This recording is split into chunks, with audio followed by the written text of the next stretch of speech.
que este tema que voy a tratar hoy lo vengo investigando ya hace un buen tiempo, es bastante actual, da vueltas en la doctrina jurídico-penal constantemente, aunque no es propiamente una materia penal, pero que el derecho penal la ha tomado como suya, ¿no? Y me refiero, y voy a compartir pantalla, al compliance, ¿no? Eh, ¿Por qué lo digo de esa manera? Porque en realidad el compliance puede estar en cualquier lugar, ¿no? Está, de hecho, lo vamos a ver en un momento en el ámbito laboral, en el ámbito medioambiental, por supuesto también en el ámbito penal. Pero vamos a iniciar esta charla. Espero eh, que sea de su interés. Permítame, estoy compartiendo la pantalla en un formato que a mí no me gusta. Esperen un momento. Eh,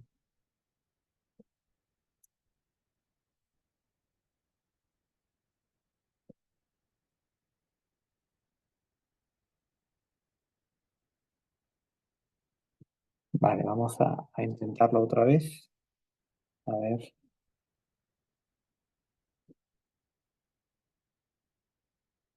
venga, ahora sí, ¿no?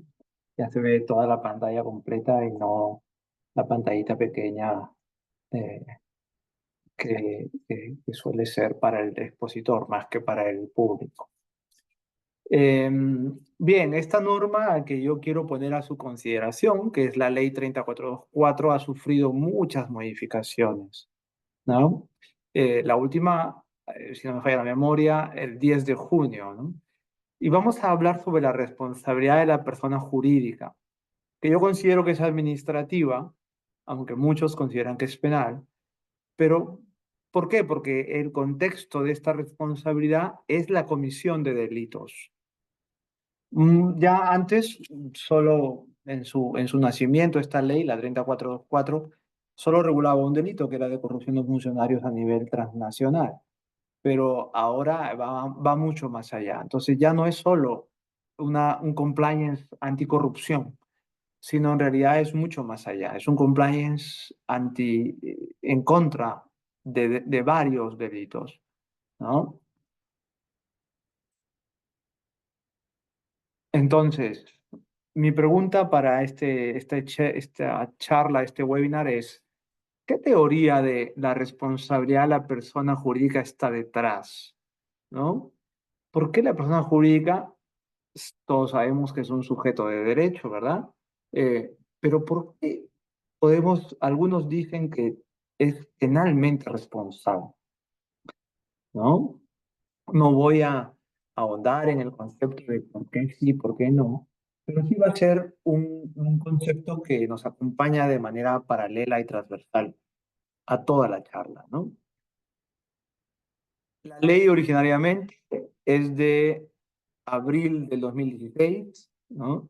Fue modificada por primera vez en enero del 2017 porque estaba previsto en 2016 que entrara en vigencia en enero de 2017. Sin embargo, no entró en vigencia. En enero de 2017, además de que se amplía la responsabilidad hacia más delitos, se cambia también la fecha de vigencia. El 2018, ya estando vigente, además se le vuelve a cambiar, ¿no? En mayo del 2023 se le vuelve a cambiar y la última modificatoria ha sido el 10 de junio, que seguro ustedes han escuchado las noticias de cómo las personas jurídicas llamadas partidos políticos han sido excluidas de esta responsabilidad, de la posibilidad de cometer delitos, ¿no? Entonces, hay mucha controversia alrededor de esta ley, de este concepto de la responsabilidad de la persona jurídica en un entorno delictivo, que me gustaría rápidamente a darles unas pinceladas, ¿no? Para que entiendan lo que hay detrás, ¿no? Tuve la suerte de estar en la mesa, la presentadora me comentó que yo había estado en el Ministerio de Justicia, también en el Congreso, y tuve la suerte dogmática de cuando estuve en el Ministerio de Justicia, se tocó este tema, ¿no? Antes de que se aprobara la primera ley, la ley 3424, ¿no? Eh, y tuve la oportunidad de liderar esa mesa y de proponer la forma que tiene la ley 3424, que a pesar de tanta modificatoria no se ha cambiado. La fórmula de la responsabilidad administrativa dentro del proceso penal fue algo que introduje como idea, la aceptó toda la mayoría y termina aprobándose como ley. No es algo novedoso nuestro, ya lo veremos. Se aplica en Italia, se aplica en Grecia, y es viable, y es viable, ¿ok? Entonces, vamos a ver rápidamente este temario, este esquema que tienen ahí ustedes en la pantalla, eh, tratando de hacerlo de manera ligera, ¿no? No creo que terminemos todo el temario que tengo propuesto por el tiempo de duración de la charla, pero para que podamos conversar, tendré que parar también de manera prudencial 20 minutos antes de la hora, ¿no? Muy bien, entonces, ¿de qué se trata esto del compliance, no? ¿Qué es lo que tiene compliance que se llama criminal compliance o compliance penal, cuando en el fondo en realidad no lo es? Sí lo es y no lo es. Lo es en el contexto de que tiene que ver con delitos, pero no lo es en el contexto de que la persona jurídica no puede delinquir, ¿no? Pero entonces, ¿quién es el que delinque? ¿Qué tiene que hacer la empresa en este contexto? Compliance. Si nosotros traducimos compliance, compliance significa cumplimiento, cumple. ¿Qué tiene que hacer la empresa? Cumplir. ¿Qué tiene que cumplir? Las normas. Las normas. ¿Cuáles? Las del sistema civil, las del sistema comercial, y no cumplir las normas penales, ¿no? Esas sí que no tienes que cumplirlas, porque en cuanto que las cumples, cometes delito, ¿ok? Entonces, ¿qué debe hacer? Cumplir sus normas estatutarias, societarias, las del mercado. Cumple. Es la cultura del cumplimiento. Estamos metiéndonos en esa cultura. Y esta cultura empezó no con esta ley 3424. Empezó con el lavado de activos. El lavado de activos tiene su propio compliance, ¿no? Luego, el segundo compliance que apareció en el tiempo en Perú fue el de la seguridad y salud en el trabajo, el compliance laboral, digámoslo así. Luego apareció el compliance medioambiental, ¿no? Para no contaminar, para que las empresas sean sostenibles, inclusivas, trabajen de manera coordinada en la extracción de los recursos naturales y no contaminando el medio ambiente, compliance, ¿no? Cumpla las normas para cuidar algo. Por eso pido yo que cumplas las normas, ¿no? Y la última, en el tiempo pueden surgir más, ¿no? En otros ámbitos, es el compliance de la responsabilidad administrativa de las personas jurídicas, ¿no? El compliance de lavado de activos también es un delito, pero tampoco podríamos decir que es un compliance penal, ¿no? Porque es un compliance del sistema financiero. Sí, el contexto es un delito, pero en realidad es un compliance financiero.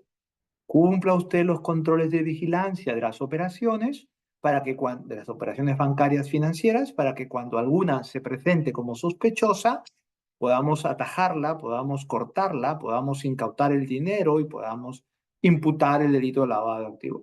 Pero es un compliance financiero. El contexto es un delito, pero el compliance es financiero. Lo mismo va a pasar en este compliance de la ley 3424. El contexto es alrededor de delitos, pero es un compliance administrativo. Yo le pido a la empresa que cumpla todos los mecanismos de seguridad y protección para que evite que se cometan delitos. Pero es un compliance administrativo. Es autoorganízate de tal manera que tus empleados, que tus funcionarios no puedan cometer delito. Es lo que les explicaba hace un momento. Esto es un compliance creado por la ley que crea la Unidad de Inteligencia Financiera. Es un compliance financiero, no es un compliance penal propiamente hablando, aunque todo el mundo le dice el compliance de lavado de activos. Luego está el compliance del medio ambiente, que está en la ley 28611, que está en la ley general del medio ambiente, ¿no? ¿Y qué le manda a las empresas? Cumpla usted con todas las reglas de gestión ambiental para evitar, para prevenir, para vigilar la contaminación ambiental, la degradación ambiental. Cumpla usted, ¿no? Este compliance, el compliance administrativo que ahora vemos, del que vamos a hablar en estos 30, 40 minutos, es un compliance que nació para este delito, el que ven a ustedes ahí en pantalla, el cohecho activo transnacional, del artículo 397A. Este es un delito que tiene desde su aparición en el código incidencia cero. Nadie ha cometido este delito en Perú.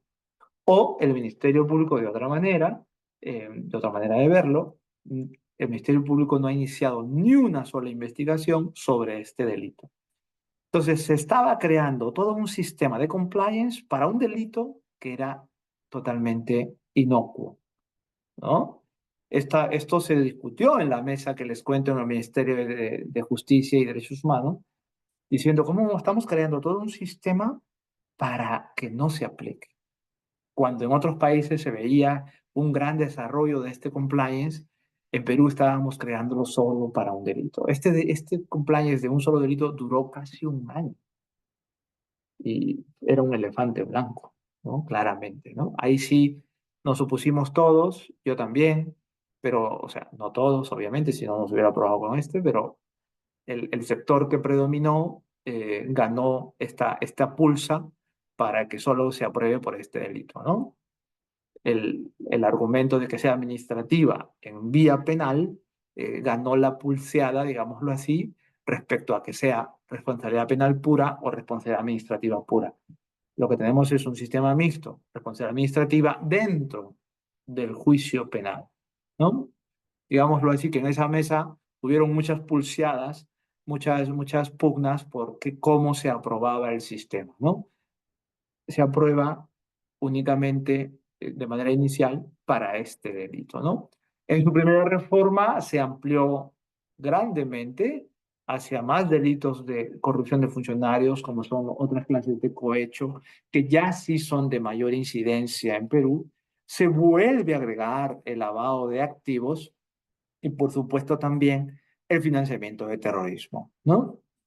Entonces, para que vean, o sea, el compliance del lavado de activos de la ley 27693 no es un compliance penal, es un compliance financiero.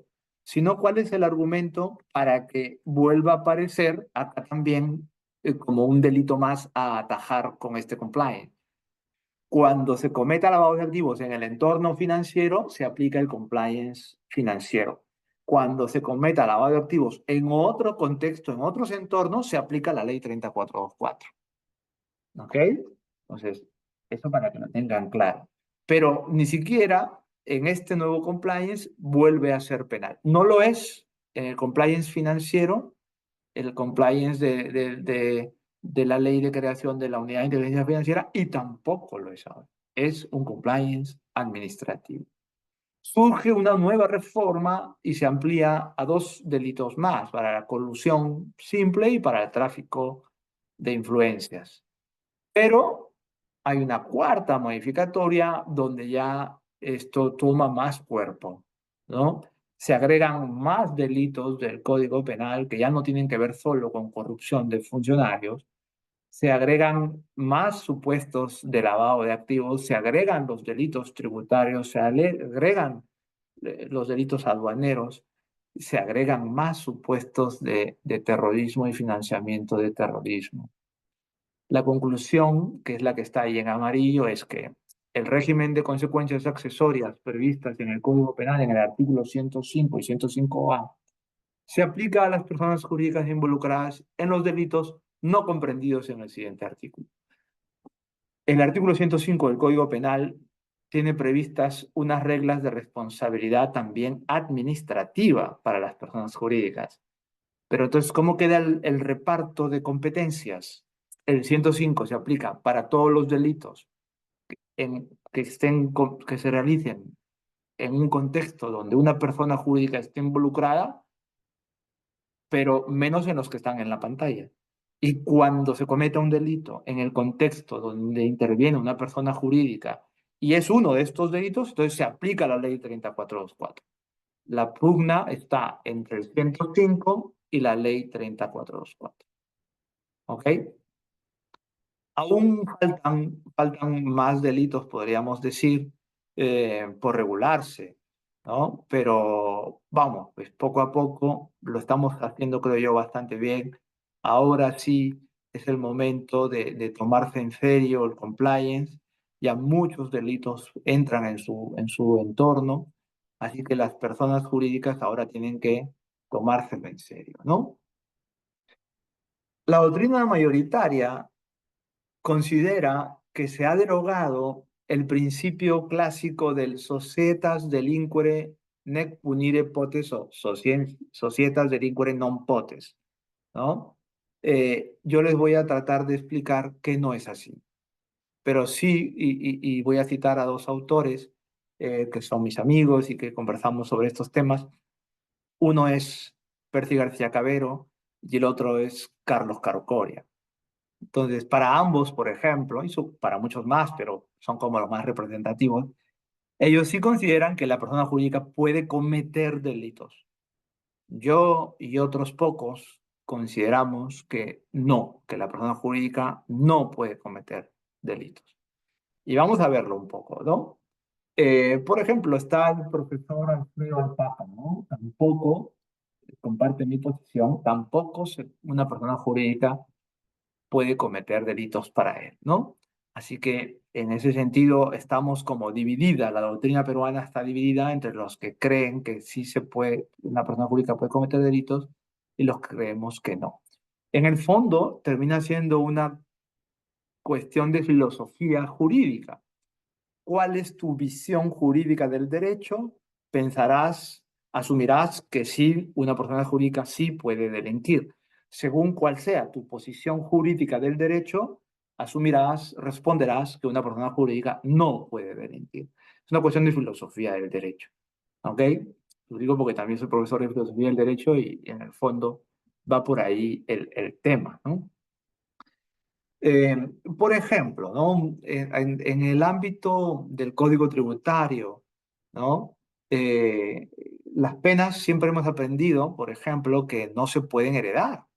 Se heredan las deudas, se hereda la responsabilidad civil, pero la responsabilidad penal no se traspasa de generación en generación.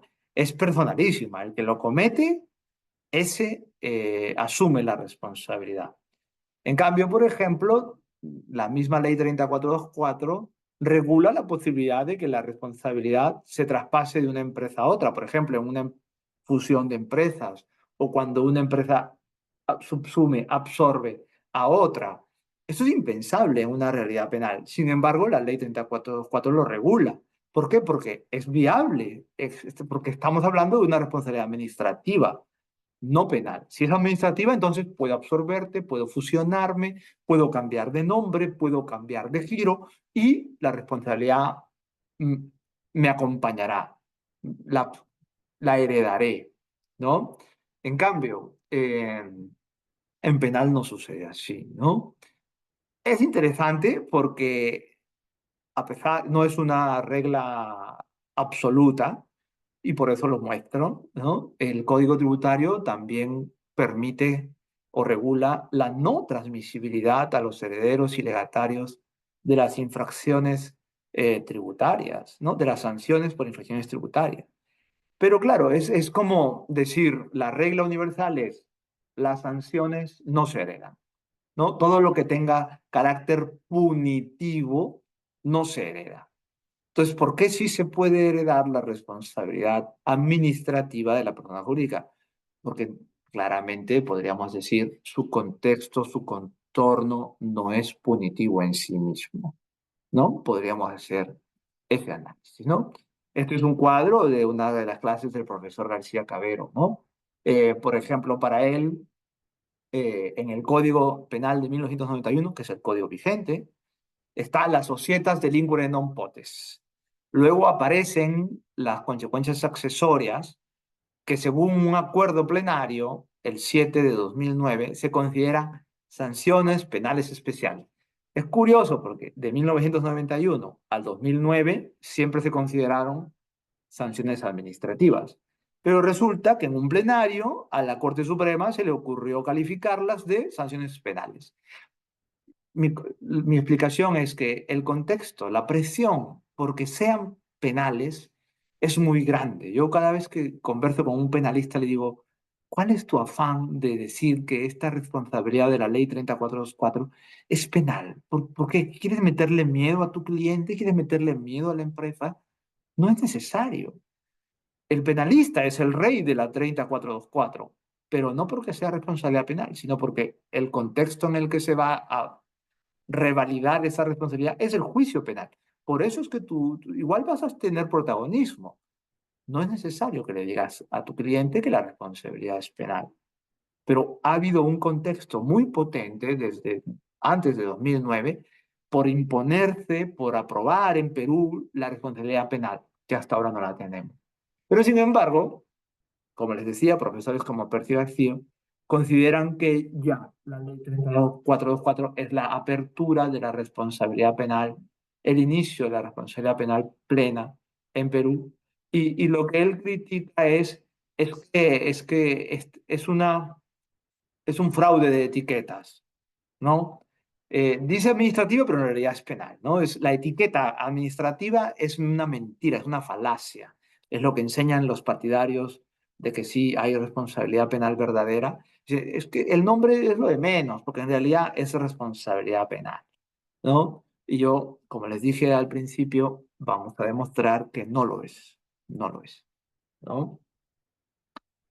Cito este párrafo porque en el acuerdo plenario 7/2009 se cita a Percy García de Cabero precisamente para calificarlas como sanciones penales especiales, ¿no? Porque ya existía ya esa corriente, como te digo, de querer considerarlas como responsabilidad penal, ¿no? Si esto fuera así, entonces, ¿qué pasó con las teorías que consideran a la persona jurídica como una ficción? eh, si solo puede delinquir la persona natural y ahora tú me dices que la persona jurídica también, entonces, ¿cómo quedan esas teorías que hablan de la persona jurídica en cuanto a ficción? De hecho, nos juntamos los fundadores de una persona jurídica y la podemos matar, la disolvemos y anulamos su registro en los registros públicos y se acabó la persona jurídica. ¿No? O la podemos donar, la podemos traspasar.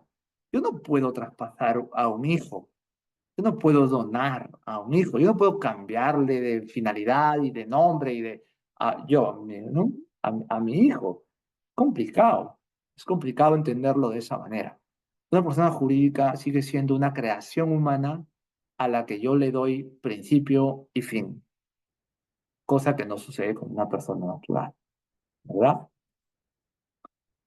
Por ejemplo, y es valioso todo lo que ha ido ocurriendo en estos últimos años, ¿no? Por ejemplo, después de aprobarse la ley 3424 en el 2016, se aprueba el decreto legislativo 1372, cuya finalidad es, como dice su propio nombre, regular la obligación de las personas jurídicas de informar e identificar los beneficiarios finales.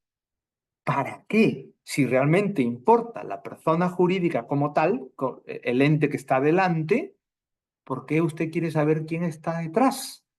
¿Quién es el verdadero dueño, el fundador, el socio, el accionista? ¿Por qué quiere saber? ¿Por qué es importante? Porque lo es. Porque la persona jurídica es una ficción. ¿Ok? ¿Quiénes son los obligados a presentar la declaración del beneficiario final? Las personas naturales, ¿no? Y por eso dice ahí, artículo 3, 3.1a. beneficiario final se refiere a la persona natural que efectiva y finalmente posee o controla personas jurídicas o entes jurídicos conforme a lo previsto en el artículo cuarto, porque es la persona natural la que me ha dado existencia. Esa es la que importa, la persona natural, ¿no? Y continúa el artículo cuarto de la misma manera, hablando de la persona natural. ¿Qué es lo que importa? La persona natural. Con este contexto, me meto ahora rápidamente también en la historia. ¿Por qué tanta presión y la necesidad de crear una ley de responsabilidad por delitos de corrupción? Porque ese fue el contexto. Queríamos combatir la corrupción para entrar a la OCDE, a la Organización para la Cooperación y el Desarrollo Económico. Queríamos entrar a toda costa. Somos parte del grupo de trabajo antisoborno. En ese grupo hemos entrado. Hasta donde yo entiendo, no somos miembros plenos de la OCDE, pero esa es la finalidad. Y si ya lo somos, bueno, todavía tenemos mucho por conseguir los objetivos que la OCDE quiere para el Perú. Entonces, fíjense desde qué año venimos trabajando en entrar a la OCDE, desde 1997. La OCDE le presentó al Perú un informe para que actualizara su normativa interna. ¿Quieres ser miembro de mi club? Del club de países que pelean contra la corrupción, de países que buscan cuidar la integridad. Entonces cambia estas cosas, ¿no? Y nos pidió cambiar tres cosas. Nos pidió cambiar la regulación del decomiso en el valor del producto del soborno y lo hicimos, ¿no? Aquí está, con la ley 30.076, con su modificatoria, con el decreto legislativo 1351 y con un nuevo decreto legislativo 1373. Regulamos el decomiso del valor del producto de soborno. Luego nos pidió incorporar las sanciones pecuniarias, es decir, multas para las personas naturales, en los delitos de cohecho internacional. Y así lo hicimos, ¿no? Regulamos, cambiamos el artículo 102 con el decreto legislativo 1373. Y nos quedaba pendiente la responsabilidad de la persona jurídica. Cuando nos planteó, ¿no quieres ser miembro pleno? Tienes que cambiar tu forma de responsabilizar a la persona jurídica. ¿Por qué? Porque el artículo 105 del Código Penal era una responsabilidad accesoria.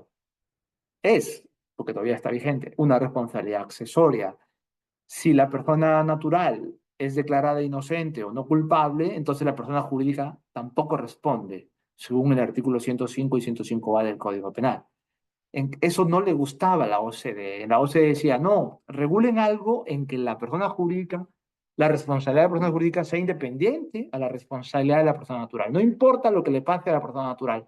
Si se fuga o es declarada inocente, que le responda la persona jurídica. Y eso fue todo lo que ocasionó esta ley y todas las sus siguientes modificaciones, ¿no? Eh, Originariamente iba a incluirse mucho más delitos, aunque solo se aprueba, como les digo, por el artículo 397A. Originariamente estaba previsto que fuera una responsabilidad penal, termina aprobándose solo como responsabilidad administrativa en la jurisdicción penal, y así se cambiaron muchas cosas del proyecto originario, ¿no? La idea era buena, era entrar en la OCDE, cuidar nuestros estándares de integridad, cuidar nuestros estándares de intolerancia a la corrupción, pero lo hemos regulado de una manera distinta al proyecto original, ¿no?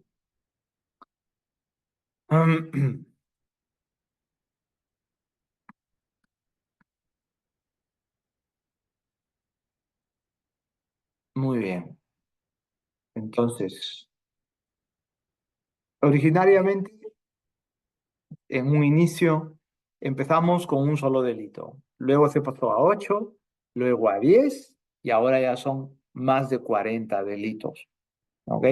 Lo cual está bien de cara a cuidar la integridad anticorrupción de las personas jurídicas, ¿ok? Es interesante porque a pesar de que la OCDE solo reclamaba un delito, que solo bastaba con que reguláramos el compliance para un delito. ¿Para cuál? Para el delito de cohecho activo transnacional. Como les comenté, en la mesa se discutía que aprovecháramos la oportunidad para regular más delitos. No se hizo inicialmente, ahora ya tenemos más de 40 delitos, pero el requisito mínimo, y es lo que le dimos en un primer momento a la OCDE, fue el mínimo. Y así lo hicimos, ¿no? Lo que ya les he mostrado anteriormente, ¿no? Aún falta regular, por ejemplo, en el circuito de delitos contra la corrupción, los delitos que están ahí, ¿no? Por ejemplo, la corrupción privada también, ¿no? Por ejemplo, ¿no? Bien, entro al tema un poco más sustancioso, ¿no? Es responsabilidad administrativa en una jurisdicción penal, ¿no? Eh, es interesante, ¿no? Porque lo que la OCDE le dijo al Perú fue, yo quiero que sea responsabilidad autónoma, independiente de la persona natural, como ya les expliqué hace un momento. Pero no me importa si es penal, civil o administrativa. Usted escoja. Usted, país, Perú, escoja lo que se engarce mejor con su sistema de responsabilidad interno. Nosotros no tenemos un sistema de responsabilidad penal para la persona jurídica.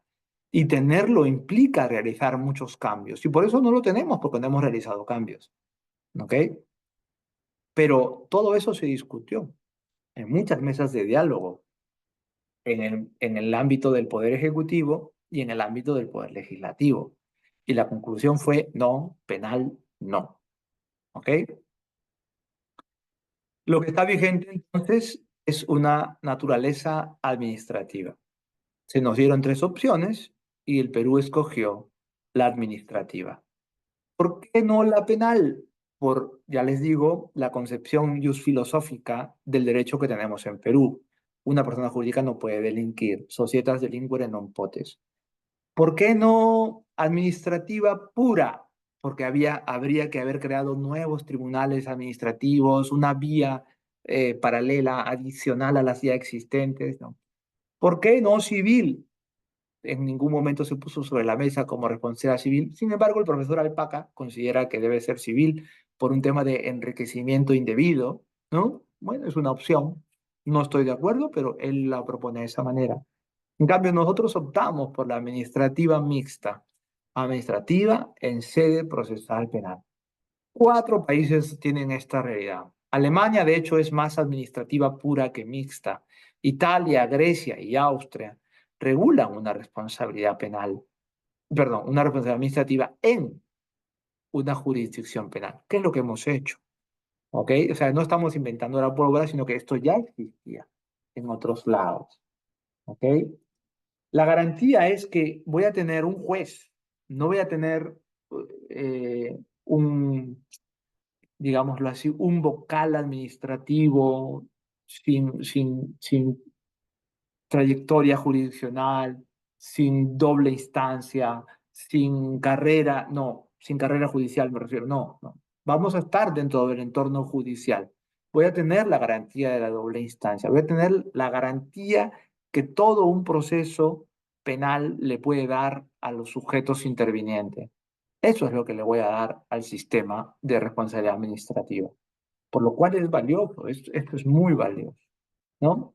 Se le dije a Alemania, a Italia, ¿no? Es curioso porque Italia lo considera como un derecho penal administrativo, ¿no? El Tribunal Constitucional italiano.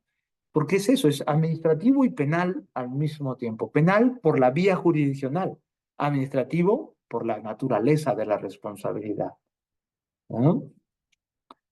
Al Ministerio Público, entonces, ¿qué le corresponderá? Establecer la imputación tanto para la persona natural como para la persona jurídica. Y debe establecer un hecho de conexión, porque el artículo 3 de la ley reclama que el delito lo cometa una persona natural. Así lo dice el artículo 3. Lo comete una persona natural en beneficio, en favor, en provecho directo o indirecto de una persona jurídica. Pero ¿quién comete el delito? La persona natural, ¿no? Una vez establecida la conexión, aparece la autonomía. No necesito que la persona natural sea responsable, ¿ok? Pero sí necesito que exista un verdadero delito, ¿ok? ¿Qué otras instituciones, por ejemplo, son no penales, pero a pesar de ser no penales, son revisadas en vía de jurisdicción penal, como la responsabilidad administrativa de la que estamos hablando? Tampoco eso es novedad. Hay otras figuras que no son penales y que sin embargo se ven en la responsabilidad penal, en la vía jurisdiccional penal, ¿no? Por ejemplo, ¿a alguien se le ocurre alguna? Si no se animan o no pueden prender la cámara o el micro, pónganlo en el chat. A ver, ¿qué otras figuras que no son penales, sin embargo, se ven, se sustancian en la vía de la jurisdicción penal? ¿Se les ocurre alguna? Pónganlo en el chat si se animan, ¿no? Pues, por ejemplo, la reparación civil. Es interesante porque la reparación civil yo la puedo independizar y extraerla del proceso penal. Además, no solo es tan no penal, pero que puede verse en el proceso penal, sino que hasta la puedo retirar y extraer del juicio penal.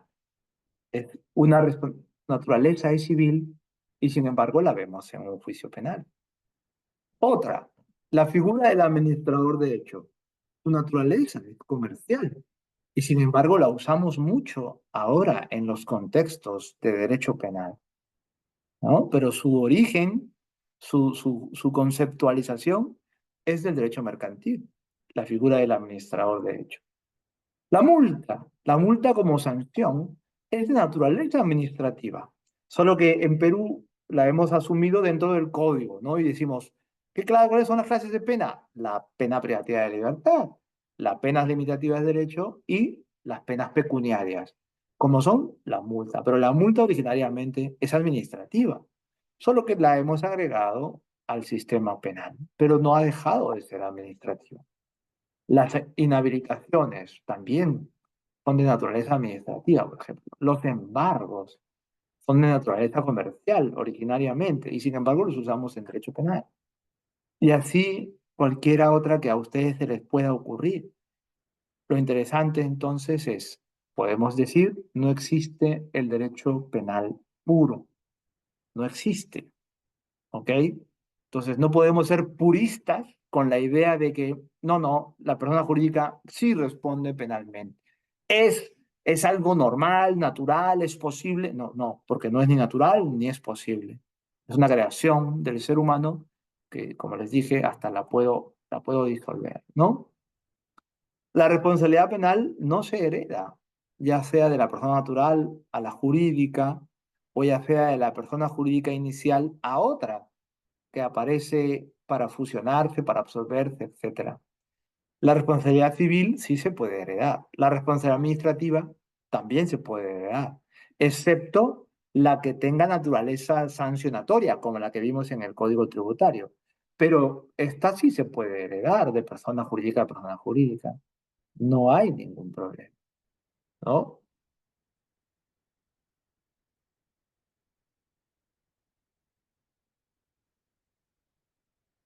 Ya voy a ir terminando. Hay mucho que decir, mucho que desarrollar, pero vamos a quedarnos con esta idea, ¿no? La responsabilidad de la persona jurídica entonces es verdaderamente administrativa, no solo porque la ley lo diga, no estamos ante un fraude de etiquetas, sus parámetros de atribución de la responsabilidad no se mueven con criterios de derecho penal porque no son subjetivos. Yo no tengo que averiguar el dolo de la persona jurídica, las intenciones, los ánimos de la persona jurídica, ¿no? No es un análisis antropocéntrico de la responsabilidad, ¿no?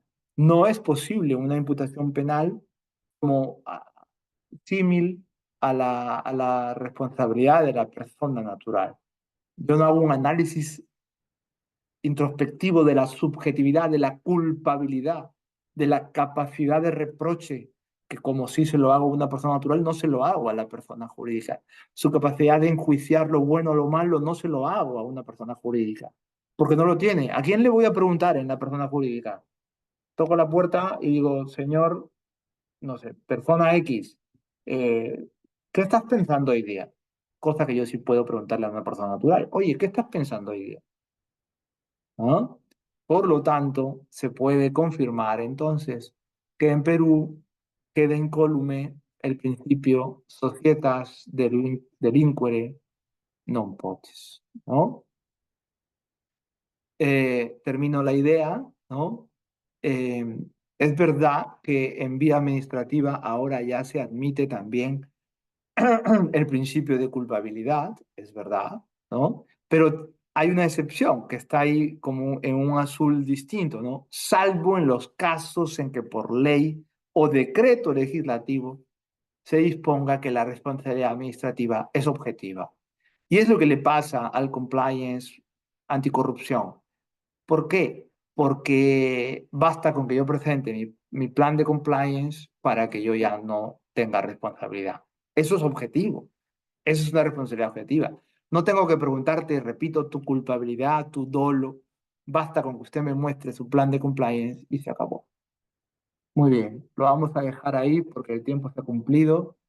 Eh, quedo atento hay muchas más cosas que decir, pero quedo atento hasta aquí a las preguntas que tengan a bien formularme. ¿No? Muchas gracias, doctor. Muy interesante la exposición. No sé si chicos, si tienen alguna duda, alguna consulta, eh, también por favor, en el link se encuentra el formulario de encuesta de satisfacción que les pediría por favor que lo puedan llenar. Eh, por favor, invitados a todos para que puedan realizar la solución de alguna duda o consulta que tengan con el doctor. Muchas gracias, doctor. Vamos a esperar ahí unos minutitos. De nada, de nada. Repito, me he quedado, hay mucho más por decir, pero el tiempo es así inclemente, pues, ¿no? Por favor, anímense a participar con alguna duda que yo pueda ayudarles a resolver. ¿No? Creo que, doctor, les ha quedado claro. Ah, no, sí, sí hay una duda. Dice, doctor, disculpe, deseo entender la profundidad que abarca el compliance. Y si pudiera compartirnos, bueno, el libro, información que apremie el tiempo, y bueno, quiere entender la profundidad que tiene el compliance, doctor. Sí, bueno, como les comenté, ¿no? ¿Cuál es su naturaleza del compliance? Hacer que todos cumplamos las normas. Esa es su profundidad. La cultura del cumplimiento, la cultura del compliance.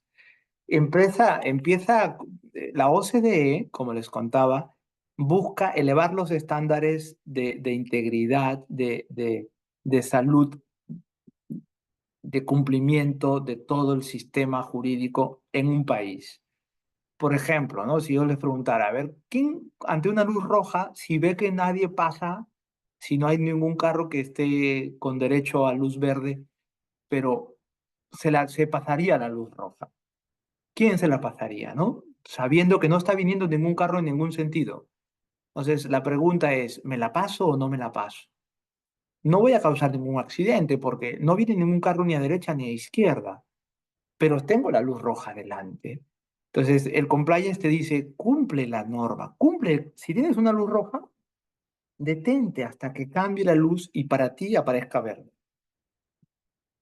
Es lo que te enseña el compliance. La cultura de cumplimiento, de ser fiel al ordenamiento jurídico y a todo lo que manda. Entonces, para las personas jurídicas es eso también. Cuando usted quiera contratar con abrir un nuevo local, por ejemplo, y necesito licencia de funcionamiento, ¿quién te da las licencias? Una municipalidad. Entonces, yo voy a ir a tocarle la puerta al alcalde para que me dé la licencia de funcionamiento. Oye, pero yo podría, te estás demorando, alcalde, ¿no? ¿Qué te parece si yo te doy una propina y tú me apruebas en una hora a mi licencia?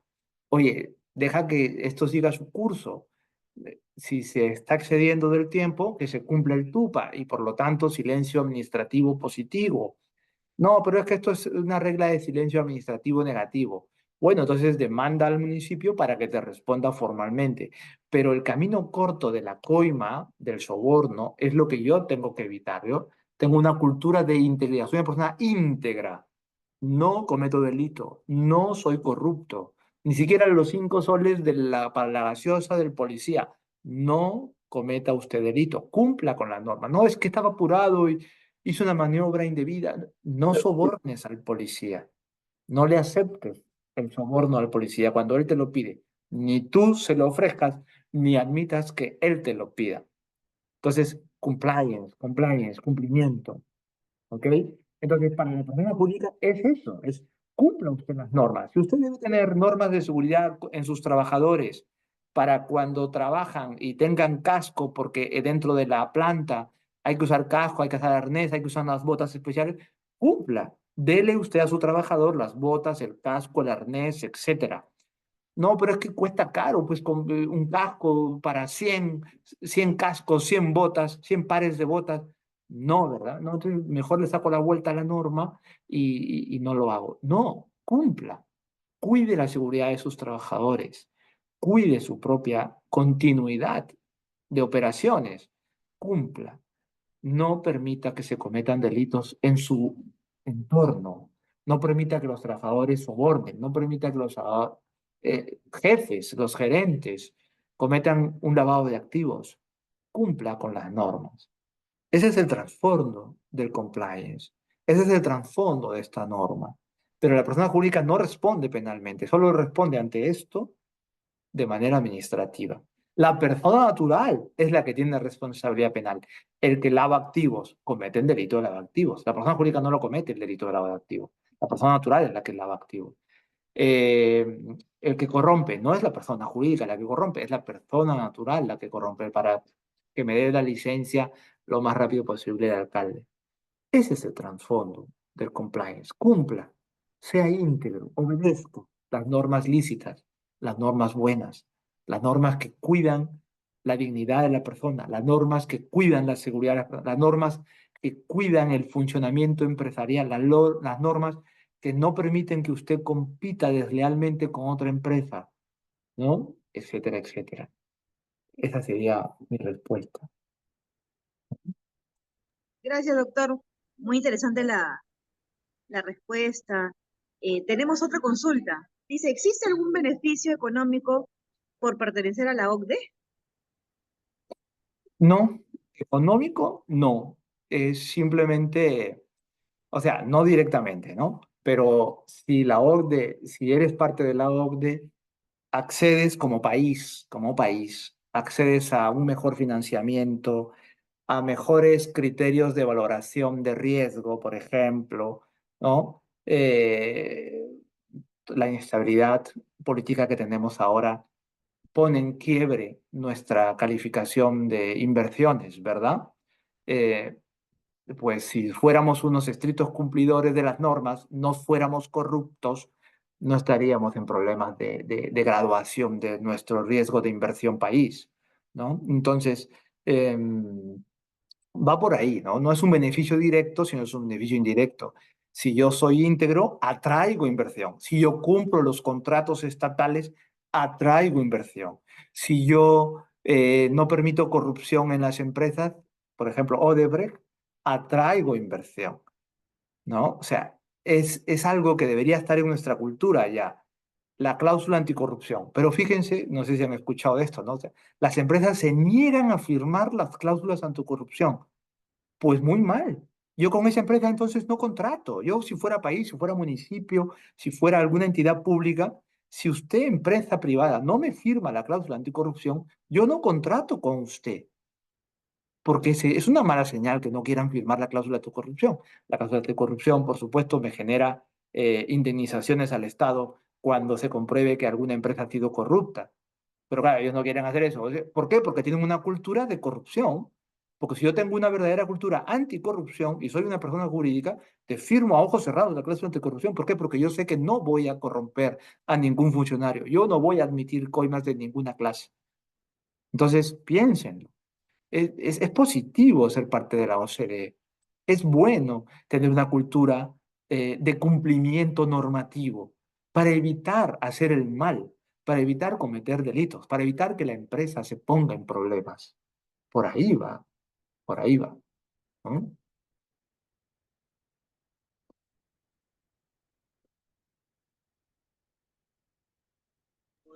Eh, Doctor, gracias. Hay una última consulta. Es, dice, doctor, otra situación. Suelo ver convocatorias laborales para oficiales de cumplimiento, pero suelen requerir abogados recién graduados. ¿Tiene algo que ver con el nivel de responsabilidad que los abogados seniors no quieren invertir? Sí. Eh, a ver, buena pregunta, pero yo no estoy seguro que las convocatorias de oficiales de cumplimiento estén requiriendo abogados recién graduados, porque precisamente lo que se pide ahora es especialización. Ahora mismo el mercado, dentro del Perú y fuera del Perú, ofrecen un montón de especializaciones en compliance para acreditarse como oficiales de cumplimiento, como officer compliance, ¿no? Eh, yo dudaría de esa convocatoria. Si te preguntan, si te dicen, no, no, semi-oficial de cumplimiento, no importa que sea recién graduado, yo dudaría de esa convocatoria, porque implica que el que ingresa como oficial de cumplimiento tiene el rango de gerente. Y si pasa alguna situación delictiva, el primer responsable es el oficial de cumplimiento, no por un responsable penal. Repito, el responsable penal es la persona que comete el delito. Si el que comete el delito es el oficial de cumplimiento, pues él será el responsable. Pero si es otro, es el otro. Pero, digámoslo así, mal se vería si yo soy el oficial de cumplimiento y en mi empresa se cometen un montón de delitos. O sea, que estoy controlando, ¿no? Yo soy el oficial que controla que se cumplan las normas y que no se cometa delito. Y en mi gestión se cometen un montón de delitos. No yo, otros, pero mal oficial de cumplimiento sería, ¿verdad? Hay que tener un poco de experiencia, no en cuanto a años, pero sí en cuanto a capacitación. Y si además es en años, mejor, pero no quiero desanimarlos, es decir, puede ser recién graduado, pero trata de tener una especialización. Salvo que tú ya en tus prácticas estés metiéndote en estos asuntos, genial. Pero si no, hay que tener, para hacer oficial de cumplimiento, hay que tener a la empresa dominada como las líneas de la palma de la mano, ¿no? Hay que saber por dónde están los riesgos de cometer delito. Hay que conocer a todas las personas que trabajan en la empresa y saber cuál es el punto flaco por dónde podría ser. Recuerda que no es solo corrupción de funcionarios, es cometer un delito tributario. O sea, tengo que manejar bien el contexto de contabilidad de la empresa para que el contador no deje de pagar impuestos. Entonces, muchos criterios de riesgo son los que pueden estar bajo análisis y es algo que tú como oficial de cumplimiento tendrías que valorar.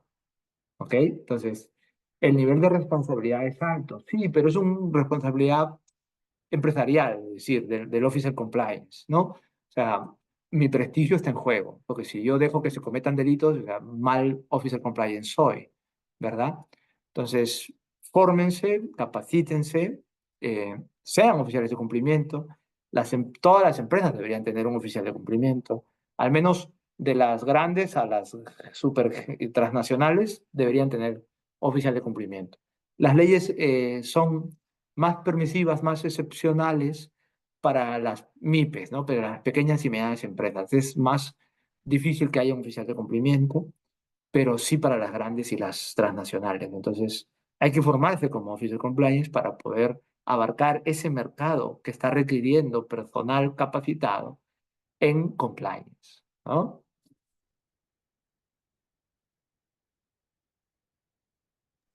Gracias, doctor. Creo que hay una última consulta como para poder cerrar. Dice, doctor, ¿cómo se relacionaría el compliance con la cobranza y ejecución coactiva que realiza, por ejemplo, el MINSA con las multas administrativas? El MINSA. El MINSA es del Ministerio de Salud. Mm, Habría que ver, ¿no? Estamos hablando de un compliance bajo la ley 30424, ¿ok? Entonces, la pregunta yo la trato de dirigir hacia las personas jurídicas relacionadas con el sector salud. clínicas, por ejemplo, farmacias, ¿no? Boticas, centros médicos de mediano tamaño o de pequeño tamaño, ¿no? Em, por supuesto que sí, ¿no? Si en ese contexto una cobranza coactiva del MINSA podría ponerme en un contexto de, para evitar la cobranza coactiva, coimeo, ¿no? Soborno a los funcionarios del MINSA, a los que están ejerciendo el área de cobranza coactiva, atajo la cobranza con una coima, ¿no? Para dilatar la cobranza o para que se olvide la cobranza, refunda la cobranza, ¿no? Claro, ahí hay una posibilidad de cometer delito, ¿ok? Entonces, por supuesto que sí, ¿no? Ese es el ejemplo que les decía hace un momento, ¿no? O sea, necesito conocer el contexto de salud para que un compliance de mi empresa de salud evite que se cometa delito. Ejemplo, una cobranza coactiva de MINSA, que no se me ocurre cuál ahora, si quizá el que pregunta puede hacerlo, especificarlo, pero va por ahí. O sea, debo conocer el contexto de riesgos de poder cometer delito que tengo que evitar, que tengo que, en mi plan de compliance, tengo que poner los atajos, las barreras para que no se cometan los posibles delitos en mi contexto empresarial. ¿Cuál es tu contexto empresarial? El que sea. En el ejemplo que estamos tratando, el de salud, ¿no?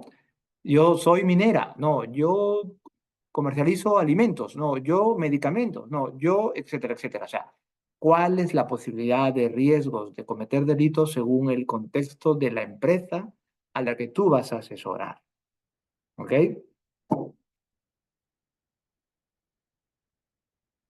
Bueno, doctor, muchas gracias por la participación, muchas gracias por el webinar. Le agradecemos bastante la disposición. Espero que la siguiente ocasión también podamos abordar unos temas más interesantes y gracias. Gracias también, Muy por bien. favor, por la asistencia, chicos, a los que han participado. Seguimos con el ciclo de conferencias toda esta semana de distintas especialidades, así que les pido que se mantengan en contacto y que nos sigan en las redes sociales. Estamos como la Facultad de Derecho y Winner en LinkedIn, así que estén atentos.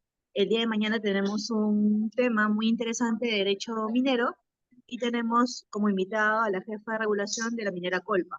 Así que el día de mañana nos estamos viendo y doctor, justo, muchísimas gracias por la participación.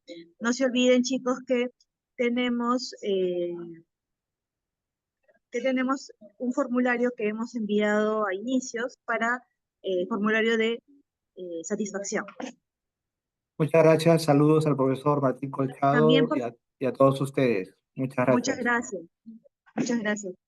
Por favor, no se olviden también de poder proporcionarme, a ver, discúlpenme, aquí lo tengo.